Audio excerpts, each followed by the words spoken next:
Ambassador Zhou, Madam Xie, Minister Counselor Yo, friends from the Chinese Embassy, Elder Don Staley. Ladies and gentlemen, it's a great privilege to briefly introduce my old friend, Ambassador Zhou Wenzhong. I'll do so by just noting very briefly three contexts.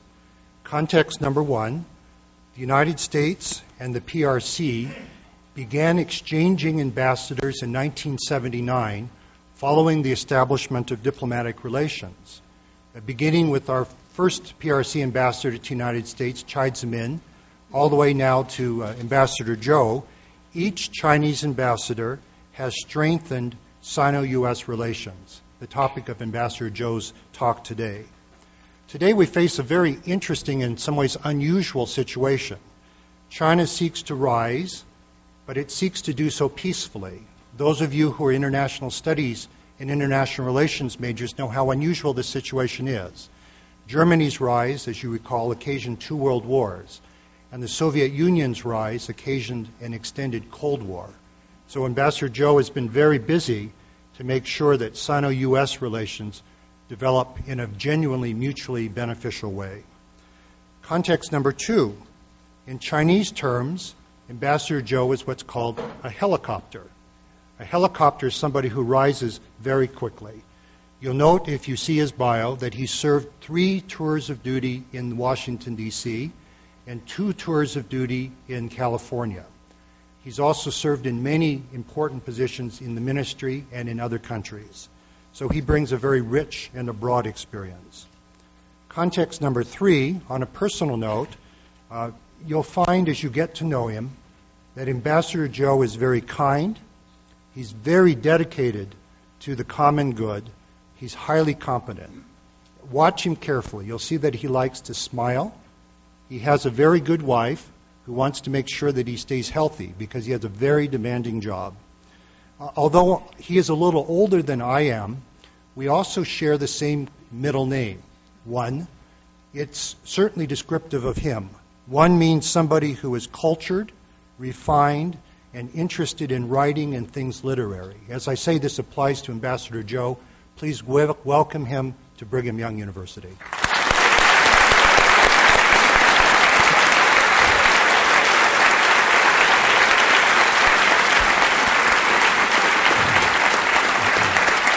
Thank you, Gary. Thank you, friends, for your interest. And I think Gary is very kind, and I thank him for his introduction.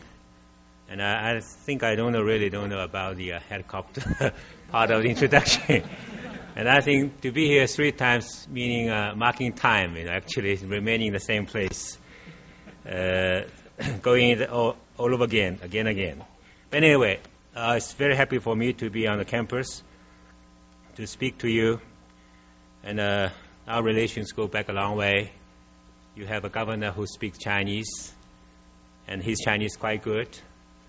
And your university has won the first Chinese flagship program. And your choir has visited China. But I think there is one thing which is yet to be done. That is, your Cougars have not been to China. So I will welcome any of them. Could be football, could be basketball, could be volleyball. But I think you need to really hurry because I understand the NFL is thinking of doing a game in China before 2008. This is a great pleasure for me to speak to you about Sino-U.S. relations. First of all, I think I need to talk about what's going on in China because this is a very important context in which you will have to be able to develop a right perspective of U.S.-China relations, where they are and where they are going. So first of all, I would like to say something about what's going on in China.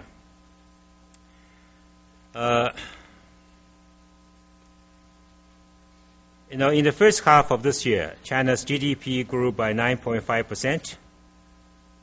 The just concluded fifth plenary session of the 16th Central Committee of the Chinese Communist Party approved the proposals for formulating the 11th five-year plan for national economic and social development. These proposals set out the following tasks in building a harmonious society: to double year 2000 per capita GDP by 2010 on the basis of optimized economic structure, higher efficiency and return, and lower waste. To reduce the unit GDP energy consumption rate by 20% of the current level by the end of the 11th five-year plan period, and improve resources and energy efficiency. To encourage more enterprises to boost their international competitiveness by developing their own intellectual properties and brands. To improve the socialist market economy, achieve greater economic openness, and basically balance the international payment. To popularize and cement the 9-year compulsory education, create more jobs in urban areas, increase the soundness of the social security system, and reduce poverty. To increase the income and the quality of life for both urban and rural residents, avoid major fluctuation of the price level, and improve housing, transportation, education, recreation, health, and environment conditions. To make fresh progress in democracy, rule of law, and the spiritual civilization, strengthen law and order, improve workplace safety, and build a harmonious society. So these are great objectives that require hard efforts. To realize these objectives, China will seek harmonious development at home and work to maintain peace abroad. This is the essence of the much talked about China's path to peaceful development. That is, while seeking a peaceful international environment to develop itself, China hopes to contribute to world peace by its own development. China will mainly rely on itself to realize development. At the same time, China is following an opening up policy. We are ready to conduct mutually beneficial cooperation with the rest of the world and work together with them to build a harmonious world featuring lasting peace and common prosperity. Following the path to peaceful development is determined by the socialism nature of China and the fundamental task of building a well-off society in an all-round way. With a population of 1.3 billion, China is the largest developing country in the world. Since the reform and opening up policies were introduced in 1978, China has scored remarkable achievements. Its GDP has grown from 150 billion to 1.65 trillion US dollars. And its per capita GDP from 190 to over 1,200 US dollars. People's lives are improving every day. Democracy, rule of law, and the various other undertakings are making continuous progress. The people of China are full of hope for building socialism with Chinese characteristics. However, China's large population, weak economic foundation, and the regional imbalance are all potential hurdles along the way. We rank behind the 100th place in the world in per capita GDP. We have 26 million people in need of basic subsistence. We need to create 24 million new jobs every year, but we can only create 10 million new job opportunities a year on the condition that the current growth rate is maintained. Therefore, we are soberly aware of the long journey ahead and the arduous efforts required of us to ensure everyone in China a well-off life. On the way to further development, China is faced with three fundamental challenges. The first challenge comes from the shortage of resources. China's per capita oil, water, and arable land account for only 8.3%, 25%, and 40% of the world average, respectively. Low efficiency in resource utilization is another problem for China. For every million US dollar of GDP, our energy consumption is 2.5 times that of the United States, 5 times that of the EU, and 9 times that of Japan. The second challenge comes from eco-environment. Serious pollution, terrible waste, and a low recycling rate have become a bottleneck in developing China's economy in a sustainable way. The third challenge is reflected in a series of paradoxes, such as sustaining rapid growth of GDP while quickening the step of social undertakings, promoting technological progress and industrial upgrading while increasing general employment, maintaining the strong growth momentum in the East Coast while encouraging simultaneous development of all regions, East, Central, and the West. To successfully meet these challenges and to solve the problems, China cannot afford to take the old road of the United States or other developed countries. China must transcend. First, China must transcend the old-style industrialization and resolve to blaze a new trail featuring higher technology input and economic efficiency, lower resource consumption and pollution, and a full play to its strength in human resources. Second, China must transcend the traditional development approaches of big powers in modern history and the Cold War mentality marked by ideology. China will strive for peace, development, and cooperation together with the rest of the world. Third, China must transcend outdated social management modes and commit itself to build a harmonious socialist society where issues like employment, social security, poverty alleviation, education, and health are well addressed, and everyone in the country shares the fruits of reform and development. Although China is a newcomer in terms of industrialization and modernization, it is determined to blaze the trail to development never taken by others before. Rather than replaying the history of chaos and unrest and accompanying the rise of an emerging power.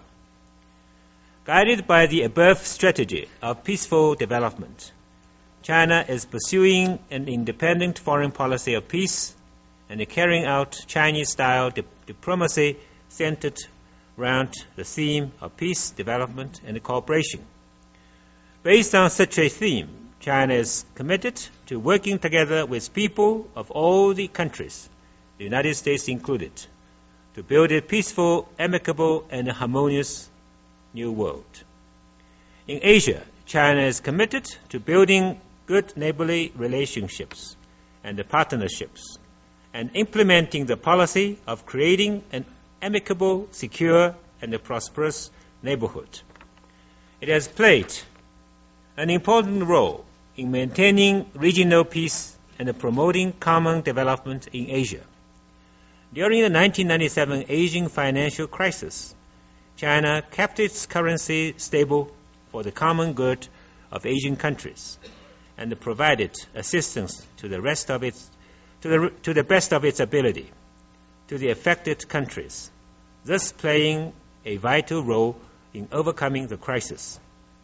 In the wake of the Indian Ocean tsunami and the earthquake in South Asia, the Chinese government and people responded swiftly in expressing sympathy with the governments and the people of the afflicted countries and engaging in overseas relief operations within our capability.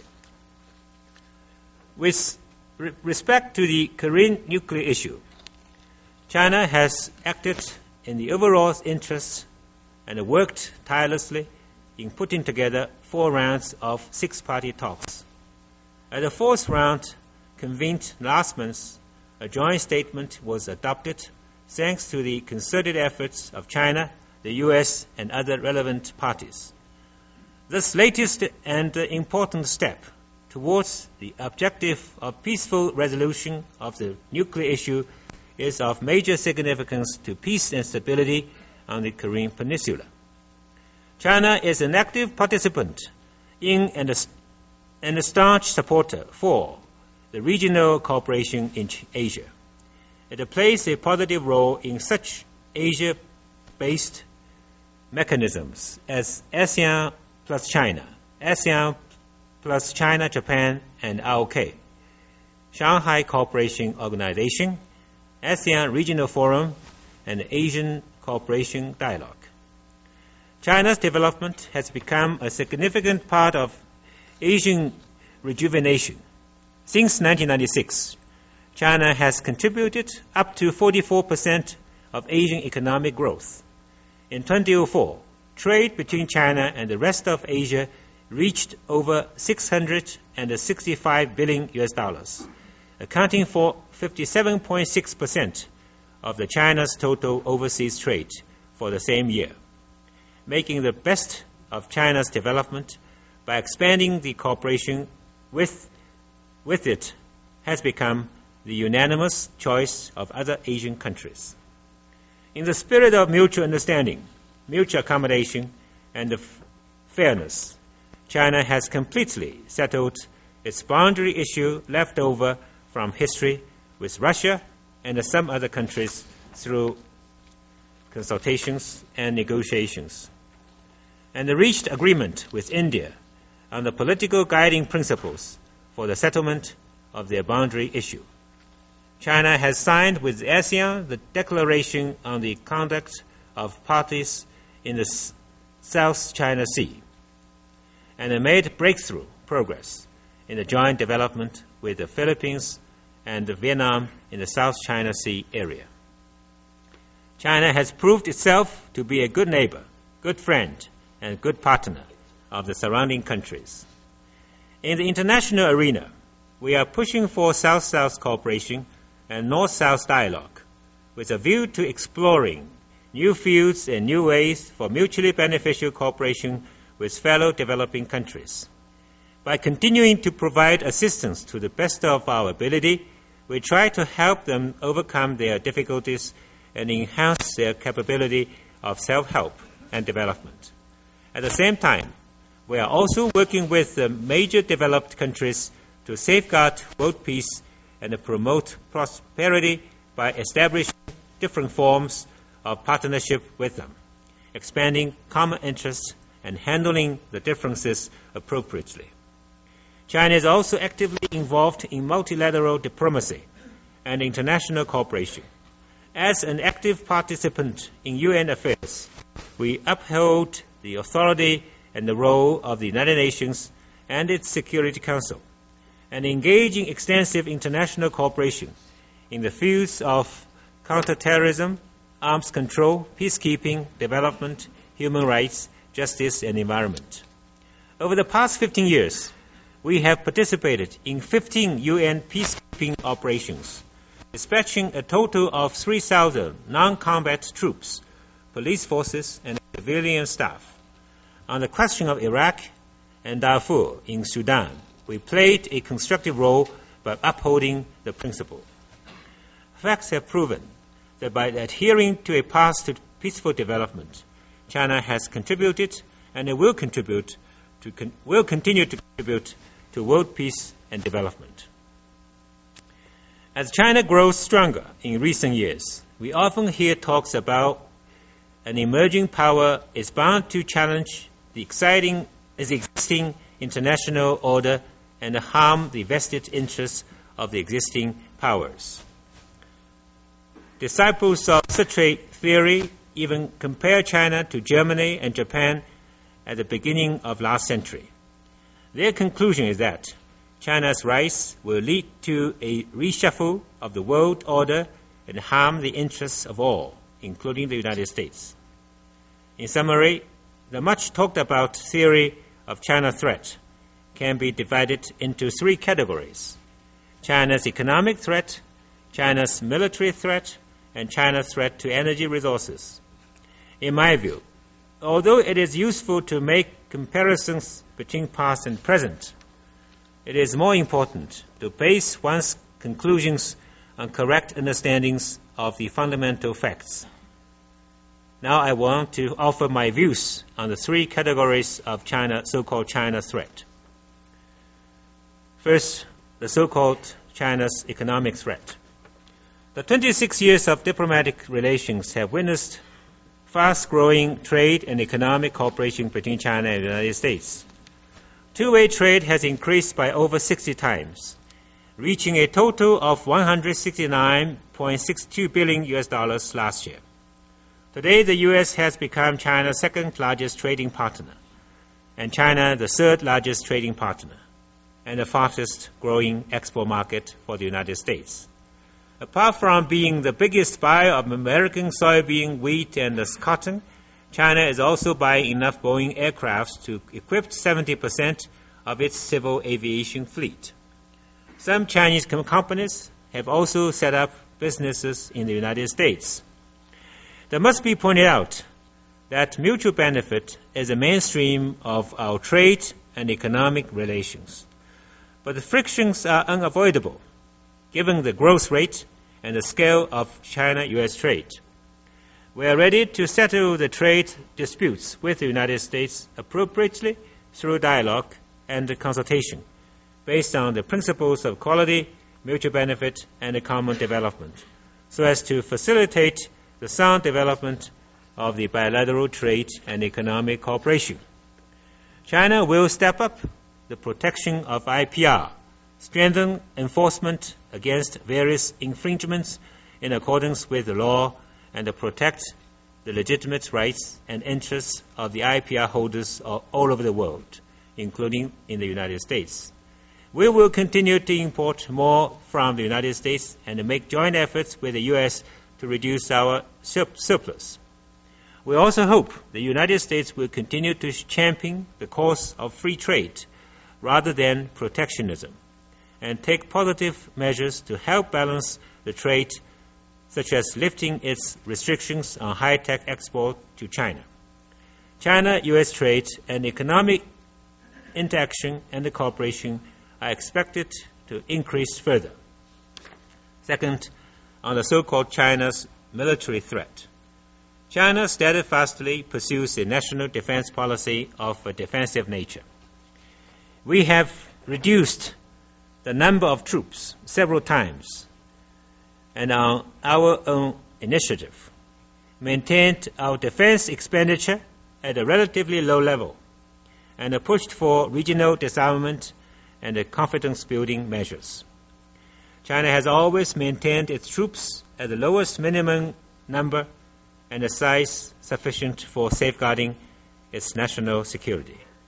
After cutting the number of troops by 1 million in 1985, China took a few more moves to downsize its troops. On top of these reductions, 500,000 troops were cut within 3 years from 1997, and 200,000 cut within 2 years from 2003, reducing the total number of troops to 2.3 million. In sum, China has downsized its troops by 2 million through several unilateral disarmament moves over a period since mid-1980s. Such extent and the scale of unilateral disarmament is unprecedented in the world history of disarmament. China always pays attention to controlling the scale of its defense expenditure. China's defense budget is designed in accordance with the principle of coordination between defense building and economic development. It is at a low level compared to the rest of the world in absolute amount, in per capita terms, and in proportion to GDP, or national fiscal budget. In 2004, China spent $27.5 billion on defense. That was only 5.77% of what the United States spent. With regard to defense budget, the principles of the Chinese government are strict control, strict management, and strict supervision. It is subject to deliberation and approval by the National People's Congress. As a nuclear power and a permanent member on the Security Council, China never avoids assuming its own responsibilities on the nuclear question. We have all along actively pushed for the comprehensive prohibition and the thorough destruction of nuclear weapons. In addition, we have firmly pledged not to be the first to use nuclear weapons at any time and in any circumstances, and unconditionally undertaken not to use or threat to use nuclear weapons against non-nuclear weapon states or nuclear weapon-free zones. China is developing nuclear weapons solely for the purpose of self-defense. In terms of their scale and improvement, China always exercises restraint and possesses only the minimum amount of nuclear weapons. The number of nuclear tests China has conducted is the least among all the nuclear powers. China has never participated in any nuclear arms race and has never deployed nuclear weapons abroad. What's more important, these are firm and long-term policies rather than expediencies. At the same time, China also adopts a highly responsible attitude on the question of non-proliferation, earnestly fulfills its international obligations, and does not support, encourage, or assist any country in developing weapons of mass destruction. China respects U.S. interests in the Asia-Pacific region and welcomes its active and constructive role in Asia. We also believe that China and the United States are fully capable of cooperating more closely for a mutually beneficial and a win-win result. The third, the so-called China's threat to energy resources. Recent years have seen extensive interest in, and to some extent, concern over China's need for energy among the international community. I think this question should be viewed against a larger backdrop and from a historical perspective. Without energy, there is no economic development. This applies to all countries, without exception. Therefore, it is entirely normal that as China's economy grows quickly, the demand for energy increases accordingly. Some people are trying to attribute the price hike in world oil markets in recent years to the so-called shock from China's growing demand for energy.